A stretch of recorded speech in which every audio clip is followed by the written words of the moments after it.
Bende Mataram. Audiobook, novel silat. Cerita, Hapraktikto. Bab 97. Dugaan Titisari memang tepat. Yang mengajar mereka sesungguhnya adalah Gagak Seta. Seperti diketahui, ia berusaha mencari Adipati Surengpati. Belum lagi bisa diketemukan, ia melihat rombongan pendekar undangan Pangeran Bumi Gede mendaki gundukan.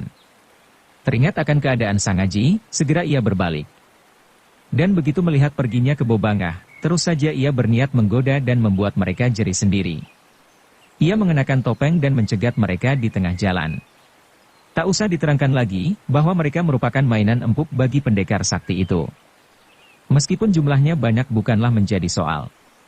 Dalam hal ini ia bekerja dengan Fatimah, yang mau menjadi pengamat gerak-gerik mereka. Ternyata Fatimah bisa membawa diri. Dengan berlagak sebagai seorang gadis desa yang tolol, ia bisa mengelabui Sanjaya. Setelah dapat menebak siapa yang menjadi hantu, Titisari dan Sangaji segera melanjutkan pengobatannya. Mereka saling mendorong dan menerima. Sebentar saja mereka tenggelam dalam kesibukannya masing-masing. Manyar Sewu, Cocak Hijau, Yuyu Rumpung, Abdur Rasim, Sawung Rana dan para pendekar lainnya mulai teringat urusan perut mereka. Seketika itu juga mereka jadi sibuk. Mereka melihat Pangeran Bumi Gede belum ada tanda-tandanya hendak meninggalkan benteng. Lantas saja mereka menyerbu desa-desa dan merampas apa saja yang dapat dirampas. Mereka adalah sebangsa pendekar yang biasa bergerak dengan bebas dalam masyarakat. Selamanya mereka ditakuti, disegani dan dihormati rakyat. Sepak terjang mereka tiada yang berani melawan. Karena itu lambat laut mereka merasa dunia ini seakan-akan menjadi miliknya sendiri. Segala tata tertib pergaulan manusia tiada diindahkan sama sekali. Maka celakalah rakyat yang kena serbuannya. Kecuali kehilangan hak miliknya, mereka disakiti matang biru. Hai, tiba-tiba Cocak Hijau mendongak ke atas. Kalau malam ini Sri Paduka belum meninggalkan benteng, bukankah lebih baik kita tidur di kamar atas itu? Manyar Sewu yang diajaknya berbicara mendongakkan kepalanya pula ke atas. Mulutnya yang kian membengkak tak dapat merdeka digerakkan, sehingga ia hanya memanggut-manggut saja tanda setuju. Bagus. Nah, marilah kita periksa, seru Cocak Hijau. Mendengar seruan Cocak Hijau, Titisari terkejut setengah mati. Waktu itu, ia sedang menerima dorongan tenaga sakti Sangaji yang bergolak sedikit demi sedikit. Apabila sampai terganggu, bahayanya tak dapat digambarkan lagi. Ia mendengar langkah Cocak Hijau memanjat tangga. Ia jadi bingung dan cemas. Kalau saja aku bisa melepaskan tangan kiriku, aku bisa mengambil senjata biji sawo, pikirnya sibuk dalam hati. Mau ia bisiki telinga Sangaji agar beristirahat. Tetapi pada saat itu Sangaji baru sampai pada taraf menentukan. Urat nadinya yang tergeser dari tempatnya, mulai didorongnya sedikit demi sedikit ke tempatnya semula. Selagi ia bingung dan cemas, langkah Cocak Hijau sudah hampir mendekati ambang pintu. Mendadak saja, ia mendengar langkah itu berhenti dengan tiba-tiba. Karena curiga ia mengintip dari celah dinding. Betapa herannya, ia melihat Cocak Hijau berdiri terpaku mengawaskan genting. Mulutnya kemudian berkomat-kamit. Hantu? Mendadak saja ia membalikan badan dan lari berserabutan ke bawah. Sudah barang tentu Manyar Sewu jadi keheran-heranan. Ingin ia memperoleh keterangan, tapi mulutnya terasa amat kaku seolah-olah terlengket erat. Gampang perkara kamar itu, kata Cocak Hijau terengah-engah. Mari kita mencari penginapan lain saja. Mengapa? Manyar Sewu memaksa diri untuk minta penjelasan. Setan, sahut Cocak Hijau sambil lari ngiprit. Mau tak mau karena melihat wajah dan suara Cocak Hijau bernada sungguh-sungguh, Manyar Sewu lantas ikut lari dengan kepala menebak-nebak. Pangeran Bumi Gede sendiri tak lama kemudian meninggalkan benteng dengan dikawal Sanjaya. Pangeran itu sibuk dengan rencananya sendiri. Melihat sepak terjang para pendekar yang tak karuan macamnya, ia jadi sebal. Teringat bahwa Kebo Bangah dan Sang Dewarsi belum muncul, ia jadi gelisah. Diam-diam ia menaruh curiga kepadanya. Dengan demikian, benteng jadi sunyi senyap. Titisari waktu itu masih tercengang-cengang. Tak habis-habis ia berpikir, apa sebab pendekar Cocak Hijau yang biasanya beradat berangasan dan bengis, mendadak bisa lari pontang-panting perkara hantu. Apakah Gagak Seta berada di atas genting? Ia mencoba menebak. Karena tangannya harus senantiasa menempel tak dapat ia bergerak dengan leluasa. Terpaksa ia menunggu. Tak usah lama, teka-teki itu segera terjawab. Genting di sebelah ruang atas tiba-tiba memperdengarkan suaranya. Kemudian sesosok bayangan meloncat turun dengan ringan. Dialah Fatimah si gadis angin-anginan. Tatkala lewat di depan pintu kamar, ia berkata tanpa menoleh. "Hai, bagaimana pendapat kalian? Apakah perananku kurang bagus?" Tanpa menunggu jawaban, ia terus turun ke bawah dan keluar benteng dengan menggendong tangannya di belakang punggung. Tahulah Titisari bahwa yang jadi hantu tadi sebenarnya Fatimah. Untung baginya, Cocak Hijau pernah merasakan aniaya hantu yang menghadangnya di tengah jalan. Dengan sendirinya ia masih jerih. Coba, apabila tahu bahwa yang jadi hantu kali ini adalah Fatimah, dengan sekali hantam masakan tak sanggup merobohkan. Titisari tertawa lebar. Kini, ia tiada ragu-ragu lagi terhadap gadis itu. Malahan diam-diam ia merasa berhutang budi. Teringat bahwa kemungkinan-kemungkinan yang lain akan terjadi, pikirnya mulai bekerja keras, ia tak mau percaya bahwa Cocak Hijau benar-benar takut kepada setan. Kalau keberaniannya mulai tumbuh kembali, pastilah dia akan datang memeriksa lagi. Selagi berpikir keras, sekonyong-konyong ia mendengar langkah ringan memasuki ruang dalam. Ia mau menduga, itulah Fatimah. Ingin ia memanggilnya untuk diajaknya berunding, tatkala mengintip dari celah dinding, ternyata bukan Fatimah. Yang datang adalah seorang gadis jelita, lembut dan berpakaian rajin. Gadis itu seperti sudah untuk beberapa kali memasuki benteng. Ternyata tatkala melihat deretan kursi dan meja, ia mundur setengah langkah.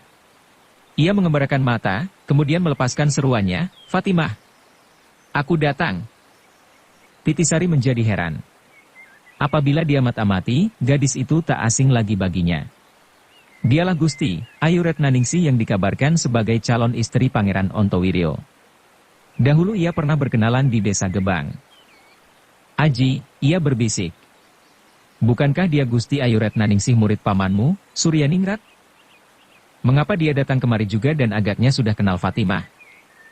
Sang Aji masih saja tenggelam dalam semadinya. Karena itu tak sempat menjawab bisikan Titisari. Melihat Sang Aji tak menaruh perhatian, Titisari melemparkan pandangannya kembali kepada Gusti Ayu Retnaningsih dengan kepala penuh teka-teki. Tatkala itu, masuklah Fatimah dari pintu belakang.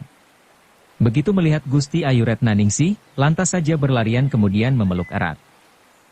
"Retnaningsih, kau begini sudah besar," serunya girang. Gusti Ayu Retnaningsih tak kurang-kurang pula girangnya. Hanya saja dalam kegirangannya pandangannya sayu melihat keadaan Fatimah. Rasa heran Titisari kian meningkat. Pikirnya, siapa sih sebenarnya Fatimah ini? Nampaknya dia begitu akrab dengan anak ningrat itu. Kebetulan sekali, sewaktu itu Sang Aji sudah mulai menarik tenaga hisapannya. Setelah mengatur tata napasnya, perlahan-lahan matanya terbuka. Terus saja ia mengarahkan pandangannya ke bawah sana dan melihat pertemuan mesra antara Fatimah dan Gusti Ayu Retnaningsih. "Kau masih belum juga bersedia keluar dari sini," kata Gusti Ayu Retnaningsih menegas. Fatimah melepaskan pelukannya sambil menggelengkan kepala. Sejenak kemudian menyahut. "Selama dia sendiri tidak membawa aku akan tetap menunggu di sini." Gusti Ayu Retnaningsih menghela napas, ia duduk di atas kursi sambil terus merenungi Fatimah. "Baiklah kuartakan kepadamu," ia berkata lembut. "Kakakmu sebenarnya sudah datang dari perantauan." Mendengar kata-kata Gusti Ayu Retnaningsih, Fatimah nampak kaget sampai tersentak.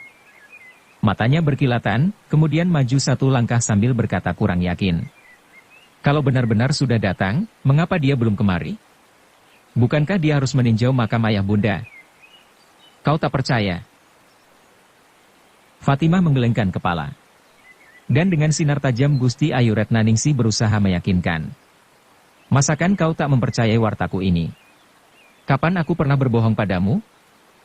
Kau bohong atau tidak, apa peduliku? Manusia manakah di dunia ini yang tak pernah membohong?" sahut Fatimah cepat. Rupanya wataknya yang angin-anginan akan kumat. Sebaliknya Titisari dan Sang Aji jadi tercengang-cengang. Mereka tahu Gusti Ayu Retnaningsih adalah putri bangsawan. Tapi Fatimah begitu enak saja membawa adatnya. Padahal kesan dirinya tak melebihi seorang dayang belaka, meskipun memiliki beberapa kelebihan sedikit. Apakah dia keturunan bangsawan juga? Sementara itu, Gusti Ayu Retnaningsih nampak menghela napas lagi. Lalu berkata tertekan-tekan, aku sendiri pernah bertemu dengan muridnya. Muridnya? Apakah dia mempunyai murid? Bukankah kepergiannya ke daerah barat adalah untuk menyusui calon muridnya? Jawab Gusti Ayu Retnaningsih. Dan mendengar jawaban itu, hati Sang Aji memukul dengan keras. Meskipun masih samar-samar, kata-kata itu terasa seperti lagi membicarakan dirinya. Siapa? Fatimah menegas. Namanya Sang Aji. Apakah kau belum pernah mendengar wartanya dari guruku? Bukan main terguncang hati Sang Aji mendengar pernyataan itu, meskipun hatinya tadi samar-samar sudah dapat menebak. Terang sekali mereka lagi membicarakan gurunya Wirapati. Apakah hubungannya antara gurunya dan Fatimah? Teringat akan keadaan gurunya pada dewasa itu, hatinya lantas saja mengeluh. Tentu saja Titisari kembali terkejut untuk kesekian kalinya. Tenang. Tenang. Jangan kau turuti luapan hatimu. Perlahan-lahan bukankah kita bisa menyelidiki? Meskipun pandai, pada saat itu dugaan Titisari hanya benar separuh. Ia mengira Sang Aji terharu karena Fatimah ternyata masih mempunyai hubungan dengan dia. Sama sekali tak diduganya, bahwa kekasihnya pada saat itu lagi terkenang kepada gurunya yang sedang menderita hebat di atas pembaringan. Siapa? Sang Aji. Fatimah menegas. Gusti Ayu Retnaningsih memanggut. Tak disadari sendiri Fatimah lantas saja mendongak ke atas. Mulutnya berkomat kamit. Apakah benar siluman itu murid kakakku? Apakah kau pernah berjumpa? Gusti Ayu Retnaningsih kini berganti heran. Fatimah ragu-ragu. Pandangannya belum beralih dari ruang atas. Dalam pada itu Sang Aji dan Titisari yang berada di ruang atas merasa seperti terpandang. Sekarang mereka baru mengetahui dengan jelas, apa sebab Fatimah bisa menggunakan jurus Wirapati. Ternyata gadis itu adalah adik Wirapati. Soalnya kini, kapan Wirapati mengajari jurus itu kepadanya? Sejenak kemudian, pandang Fatimah runtuh ke tanah. Perlahan-lahan ia memutar tubuhnya menghadap Gusti Ayu Retnaningsih, lalu berkata setengah berbisik, ya, aku pernah bertemu dan memukulnya beberapa kali. Seperti air terluap dari bendungan. Gusti Ayu Retnaningsih meloncat dari kursinya. Berseru girang. Kau pernah bertemu? Di mana? Mendengar luapan suara Gusti Ayu Retnaningsih, Titisari mencubit paha Sang Aji. Waktu itu masa istirahat. Dengan demikian tangan kiri Titisari bisa bergerak dengan merdeka. Kau dicari. Turunlah. Bukankah suatu pertemuan yang menggembirakan? Merah muka Sang Aji digoda demikian. Buru-buru ia menangkis. SST. Bukankah perkenalanku bersama-sama dengan engkau? Aku sudah berada di sampingmu. Meskipun malaikat sendiri yang mencari, dengan aku berdiri. Mendengar jawaban Sang Aji, bukan main lega hatinya Titisari. Sinar matanya terus saja berkilat-kilat dan kepalanya diletakkan di atas pundak kekasihnya. Kau pernah bertemu di mana? Gusti Ayu Retnaningsih mengulangi pertanyaannya, karena melihat Fatimah tetap membungkam. Fatimah hendak menjawab, mendadak saja batal sendiri. Ia menyambar pergelangan tangan gadis ningrat itu dan berkata penuh perasaan. Sebenarnya, aku ini adalah adik seperguruanmu. Karena gurumu adalah guruku. Aku mempunyai seorang kakak yang mesti bisa mengajar aku. Tapi ia belum sempat bertemu denganku. Menurut ibu, kakak adalah seorang pemuda yang manis. Semenjak ayah meninggal dunia, ia diambil anak angkat oleh eyang guru. Aku ditinggal hidup seorang diri dengan ibu sampai ibu meninggal dunia. Ibu pesan, aku tak boleh meninggalkan makam beliau sebelum Kang Mas Wirapati membawa aku pergi. Kau adalah adik seperguruanku, potong Gusti Ayu Retnaningsih. Benar, karena engkau datang sesudah aku. Tapi dalam hal ilmu kepandaian, kau berada jauh di atasku. Siapa bilang? Guru kita jarang sekali singgah kemari. Aku seolah-olah dianggapnya tak pernah ada dalam dunia ini. Kau terlalu perasa, sahut Gusti Ayu Retnaningsih. Kemudian mengalihkan pembicaraan. Bagaimana? Apakah kau belum mau meninggalkan tempat ini untuk menemui kakakmu? Apakah kakak sudi menerima aku? Gusti Ayu Retnaningsih berbimbang-bimbang. Dan di atas sana Sangaji sedang menunggu jawaban gadis ningrat itu, sekalian mendengar warta tentang gurunya. Melihat sikap gadis ningrat itu, agaknya sudah mengetahui bahwa gurunya dalam keadaan luka parah. Teringat akan penderitaan dan cinta kasih gurunya, hati Sangaji lesu. Tak disadari sendiri ia meraba-raba kantongnya. "Kau mencari apa?" tanya Titisari. Ayu Retnaningsih kini berganti heran. "Aku mempunyai obat pemunah racun yang mengeram dalam tubuh guru dan obat penyembuhnya," jawab Sangaji perlahan. "Kau mau mengambilkan? Dari mana kau peroleh?" Titisari heran. Sangaji kemudian menceritakan dengan singkat asal mula diperolehnya obat pemunah racun tersebut dari tangan Bagas Wilatikta. Mendengar keterangan itu, Titisari bergembira. Terus saja ia mengeluarkan obat dari kantong Sangaji dan diamat-amati. "Titisari, berjanjilah," kata Sangaji dengan sungguh-sungguh. "Tak peduli apa saja yang bakal terjadi, sudikah engkau menyampaikan obat pemunah ini kepada guru? Mengapa tak kau sendiri? Siapa tahu, barangkali aku belum tentu selamat dari sini, mengingat banyaknya bahaya yang mengancam." Sangaji bersekat-sekat. Kalau kau mati, masakan aku akan hidup terus," potong Titisari dengan suara bergemetaran. Dan Sangaji jadi terharu bukan main. Kepalanya menunduk ke ruang bawah. "Apakah kakak sudi menerima aku?" Fatimah terdengar menegas. Tentu. Jawab Gusti Ayu Retnaningsih berbimbang-bimbang. Soalnya bagaimana? Gusti Ayu Retnaningsih hendak menyampaikan keadaan diri Wirapati, tetapi ia sadar akibat warta buruk itu. Tatkala mulutnya hendak bergerak, mendadak di jauh sana terdengar suara langkah. Fatimah terkejut. Cepat ia lari ke pintu dan melongok keluar halaman. "Hai, apakah itu pengiring-pengiringmu?" seru Fatimah. Gusti Ayu Retnaningsih lari pula ke ambang pintu dan menjenguk keluar. Ia melihat serombongan pasukan berkuda mengiringkan seorang pemuda berbaju putih dengan takzim. Wajahnya lantas saja berubah. Ternyata dia adalah tunangannya, Pangeran Ontowiryo. "SST. Fatimah," bisik Gusti Ayu Retnaningsih gugup, "apakah engkau bisa menyediakan sekedar makanan dan minuman?" Fatimah tercengang. "Untuk siapa? Dia?" Gusti Ayu Retnaningsih mengangguk. Ayu Retnaningsih kini berganti heran. Dia." Fatimah menegas lagi. "Apakah engkau kenal padanya?" Gusti Ayu Retnaningsih menundukkan kepala.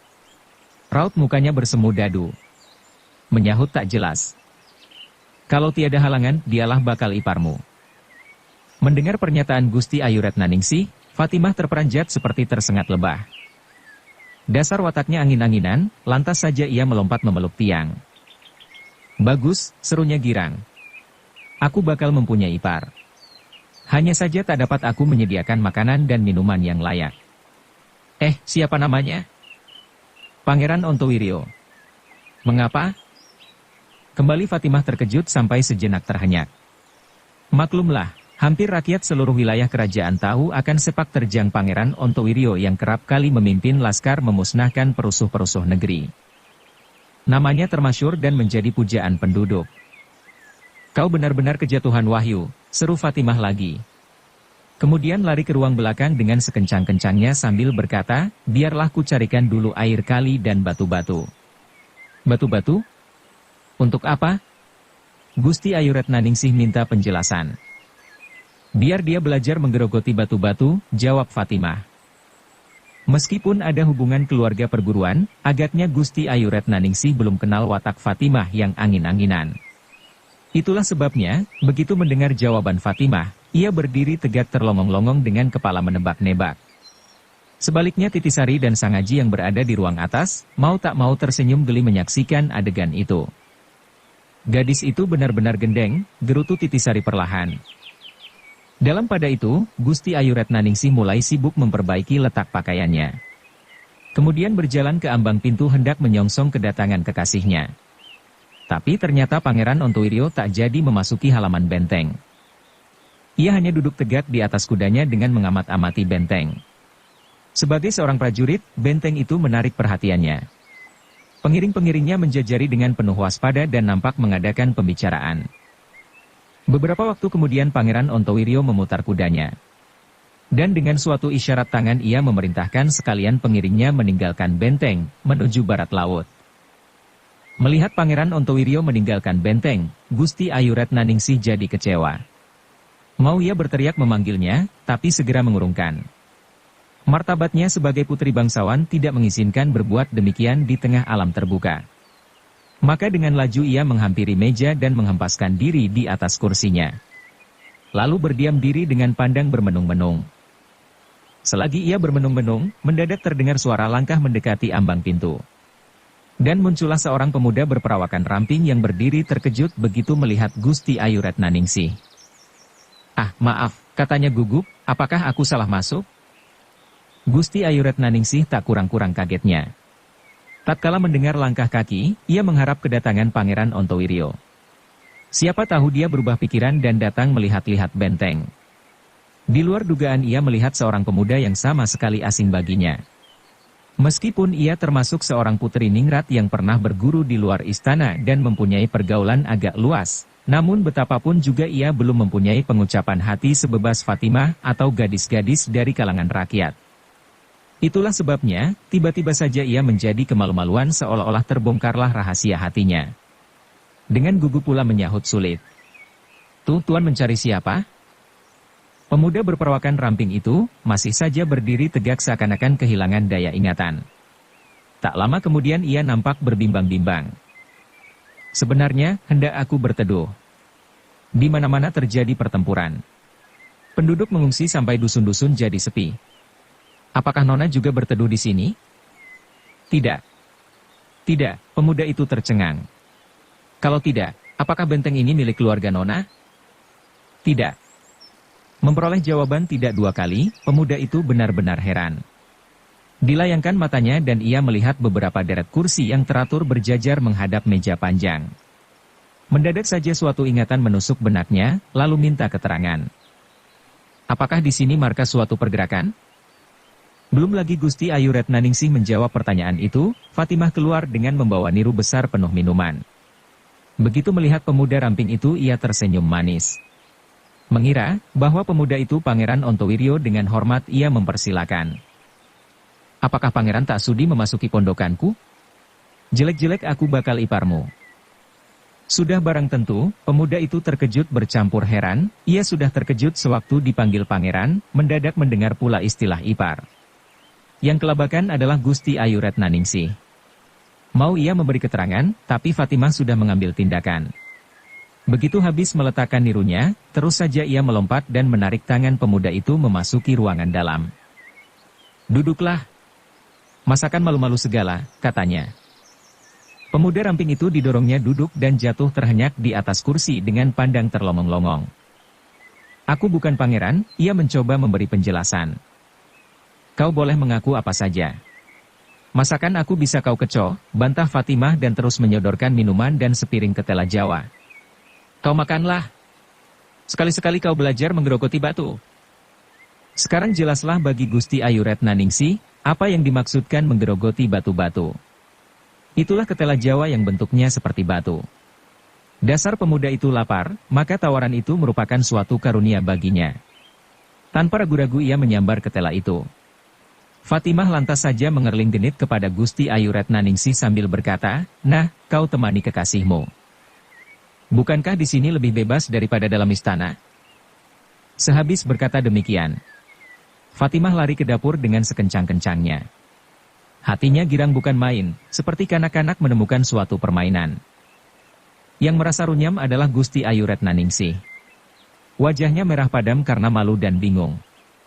Pemuda yang berada di depannya tak kurang-kurang pula heran bercampur malu. Tapi dasar laki-laki, ia lebih berani menghadapi sesuatu persoalan. Setelah 2-3 kali diperlakukan Fatimah demikian rupa mendadak saja terbersitlah suatu perasaan naluriahnya. Diam-diam ia mulai mengamat-amati Gusti Ayu Retnaningsih. Pikirnya, dari mana gadis secantik ini? Pastilah dia bukan gadis desa. Dalam pada itu, Titisari dan Sangaji yang mengintip di ruang atas ikut tertarik pula. Mula-mula mereka menduga yang datang ialah Pangeran Ontowiryo. Sama sekali mereka tidak mengetahui bahwa Pangeran Ontowiryo mendadak saja berubah haluan. Maklumlah, mereka hanya mengandalkan kepada pembicaraan Gusti Ayu Retnaningsih dan Fatimah. Tapi begitu pemuda itu muncul di ambang pintu, mereka jadi heran. Terang sekali, dia bukan Pangeran Ontowiryo. Meskipun mereka hanya sekilas pandang melihat Pangeran Ontowiryo, tapi bagi mata mereka sudah cukup mengesankan. "Lihat," bisik Titisari. "Saudaramu seperguruan bisa mati kaku dipermainkan begitu oleh Fatimah. Sang Haji adalah seorang pemuda perasa. Jelek-jelek aku bakal iparmu." Mendengar dan menyaksikan sikap Fatimah terhadap pemuda itu, ia jadi geli bercampur iba. Tiba-tiba suatu ingatan menusuk benaknya. Tak terasa terlompatlah kata-katanya. "Ah, dia pun berada di sini?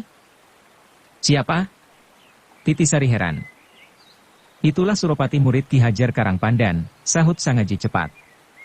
"Dialah dahulu yang dikirimkan Pangeran Bumi Gede ke Jakarta menjajal-jajal kemampuanku. Dahulu aku pernah dikalahkan sampai guruku Wirapati menjadi gusar." Setelah ia menerangkan sejarah pertemuannya dengan Suropati lebih jelas lagi. Kemudian berkata mengandung cemas. "Pangeran Bumi Gede adalah musuh Pangeran Ontowiryo. Celakalah kalau dia tahu bahwa Gusti Ayu Retnaningsih adalah tunangan Pangeran Ontowiryo. Dia bisa dijual mentah-mentahan." Sehabis berkata demikian, darahnya lantas saja tersirap sampai tubuhnya nyaris bergoyangan. Tentu saja Titisari terkejut bukan kepalang. Cepat ia mendekap pinggang kekasihnya sambil berbisik, "Aji, biar apa saja yang terjadi, kau kularang memikirkan dia, entahlah kalau aku tak berada di sampingmu." Hebat pengaruh bisikan Titisari itu. Sebagai seorang pemuda yang halus perasaannya, tahulah dia kemana maksud gadis itu. Pikirnya dalam hati, benar katanya. Kalau aku terlalu memikirkan gadis lain, bukankah berarti aku menusuk perasaannya? Oleh pikiran itu, hatinya jadi tenang kembali. Kini ia bisa mengamat-amati kedua muda-mudi itu lagi dengan hati bebas. Suropati waktu itu masih saja menggerumuti ketela Jawa dengan lahap sambil sekali-kali menyiratkan pandang kepada Gusti Ayu Retnaningsih. Sebenarnya siapakah Nona? Akhirnya ia memberanikan diri minta keterangan. Gusti Ayu Retnaningsih tak segera menjawab. Pandangannya runtuh kepada pinggang Suropati yang nampak mengenakan pedang panjang. Ia sadar akan suasana peperangan. Kalau bersikap terus terang jangan-jangan malah membahayakan diri. Maka dengan hati-hati ia membalas minta keterangan. "Gadis tadi adalah sahabatku." "Dan kau siapa?" "Namaku Suropati. Secara kebetulan sekali, aku lewat di sini. Memang aku lagi mencari tempat berteduh. Desa-desa yang kulalui hampir semuanya menjadi sepi." "Apakah engkau seorang prajurit?" "Tidak." "Kalau engkau bukan seorang prajurit, apa sebab membawa-bawa pedang dalam perjalanan?" Memperoleh pertanyaan demikian, Suropati sejenak terhenyak. Ia diam menimbang sambil mengamat-amati pedangnya. Lalu menjawab, "Aku lagi mencari seorang temanku." "Siapa?" Sebenarnya pertanyaan ini tidaklah wajib dijawabnya. Tapi begitu matanya terbentur dengan pandang Gusti Ayu Retnaningsih yang cantik dan dengan penuh wibawa, mau tak mau runtuhlah hatinya. Dengan alasan tak sampai mengecewakan hati gadis itu, lantas saja ia menjawab, "Temanku itu bernama Sang Haji. Ia berasal dari Jakarta. Menurut kabar, ia sudah hampir 1 tahun berada di Jawa Tengah. Karena rasa rinduku, ingin aku mencari sampai ketemu." Meskipun keterangannya setengah berbohong, tapi begitu mendengar nama Sang Haji, wajah Gusti Ayu Retnaningsih lantas saja berubah. Terlebih-lebih Titisari, meskipun ia sudah mendengar keterangan Sang Haji tentang pemuda itu. Diam-diam ia berpikir, apa maksudnya hendak mencari Aji?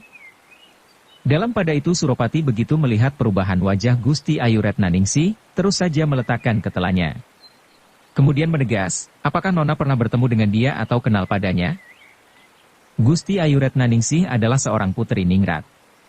Sebagai seorang putri bangsawan, ia mengutamakan watak keperwiraan. Karena itu, tak dapat ia berbohong. Sesungguhnya, tentang pemuda Sang Haji ia mempunyai kesan tersendiri. Teringatlah dia akan budi Sang Haji tatkala pemuda itu menolong dirinya dari lembah hina. Seumpama tiada Sang Haji, apakah jadinya? Melihat Sang Haji yang berperawakan tegap dan berparas tidak buruk, diam-diam dia jatuh hati.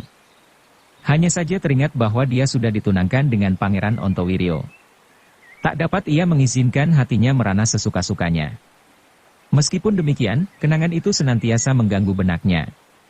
Teringat bahwa Sang Aji adalah murid Wirapati, tiba-tiba saja teringatlah dia pula kepada Fatimah. Ia tahu Fatimah adalah adik Wirapati. Dengan dalih rindu kepada sesama keluarga perguruan, ia nekat berangkat keluar kota seorang diri. Sebagai seorang gadis yang sudah menghisap alam perguruan, tidaklah dia sekukuh gadis-gadis golongannya yang teguh memegang adat keraton. Maka dengan membawa cundrik pusaka perguruan, diam-diam ia berangkat keluar istana dengan tak memedulikan api peperangan yang mulai membakar tepi kota. Bersambung ke bab 98. Dukung kami dengan subscribe, follow, like, komen dan share. Terima kasih.